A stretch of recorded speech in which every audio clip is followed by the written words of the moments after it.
جی ہاں ناظرین، آنے والے 24 سے 48 اور 72 گھنٹوں میں آج رات سے سوموار، منگل، بدھ 25، 26 اور 27 اگست کے دوران کشمیر کے بلتستان، شمالی خیبر پختونخوا اور شمالی پنجاب سمیت ملک کے شمالی علاقوں میں، کشمیر کے علاقوں میں بھی مختلف مقامات پر 200 سے 400 ملی میٹر تک شدید خطرناک بارشوں،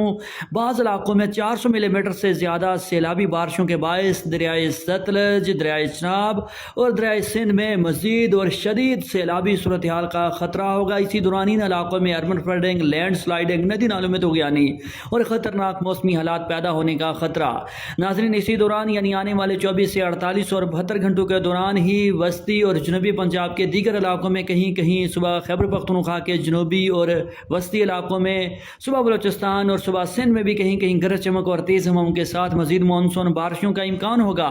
تاہم مانسون بارشوں کا اصل فوکس ملک کے بالائی شمالی علاقوں، شمالی پنجاب اور کشمیر کے علاقوں پر ہوگا، جہاں پر سیلابی صورتحال متوقع۔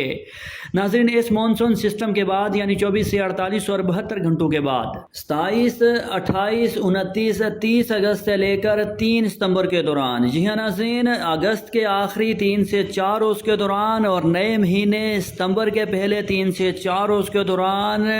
طاقتور لمبے مانسون سسٹم کے ذریعے اثر ایک مرتبہ پھر سے مانسون بارشوں کے سلسلے کشمیر کے بلتستان، خیبر پختونخوا سمیت